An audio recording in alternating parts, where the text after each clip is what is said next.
I'm going to go ahead and take a guess that you are sick of studying for the digital SAT. So, how about we take a break, talk about some ways you can boost that SAT score without studying? First, if you haven't done so already, take a little bit of time to get to know the new tools available on the digital SAT. First, you're going to want to get used to using the Desmos calculator since it can take a process like this and simplify it into something like this.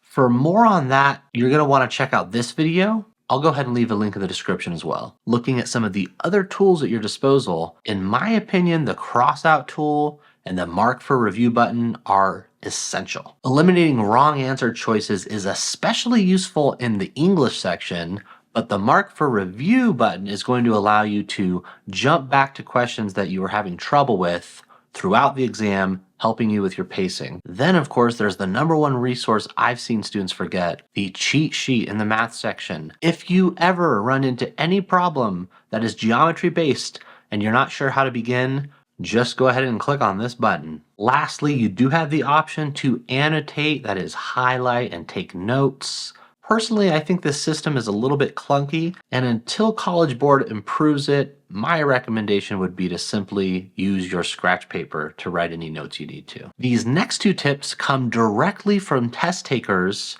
who took the very first digital SAT in March. Here's what they wish they would have known going in. Make sure your testing device is charged and ready. This doesn't mean that you shouldn't also bring your charging cable. You definitely should, but there's no guarantee that your seat is actually going to be close enough for you to plug that charging cable in. It's best to just ensure that your device is fully charged and functioning properly. But above all else, if you are concerned your device isn't going to last, don't be afraid to assert yourself and let the proctor know you need to sit closer to an outlet. The next tip coming from one of the March test takers was to be deliberate about the way you use your scratch paper. Unfortunately, College Board doesn't have a lot to say about their scratch paper policy, simply that they are going to provide scratch paper. We've heard mixed reports on what that means exactly. Some test takers claim they were only allowed one piece of scratch paper at a time,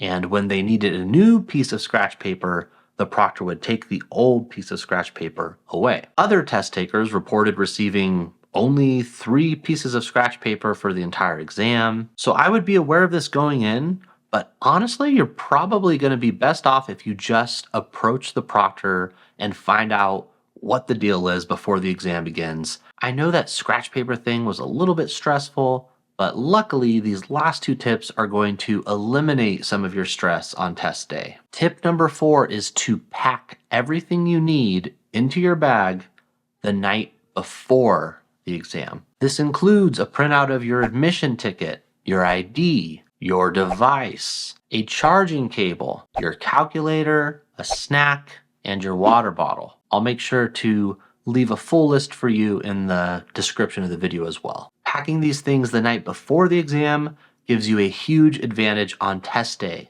It's one less thing you need to stress about. It's also one less thing to worry about that night before the exam, which leads to my final tip: sleep.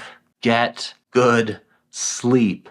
That means for you as a teenager, 8 to 10 hours of sleep so that you are performing at your best. And this should not just be your sleep schedule for Friday night. Aim for 8 to 10 hours of sleep every day the week before the exam. First, it might take you a couple of days to get used to this new sleep schedule if, like a lot of the students I've worked with, you tend to go to bed a lot later than that. And secondly, a week's worth of healthy sleep is going to make your performance that much better. Of course, even when you're performing at your best, you still might get caught off guard by some of the actual questions on the digital SAT, especially if you don't know what tricks to look out for. But I'll teach you how to deal with that in this video.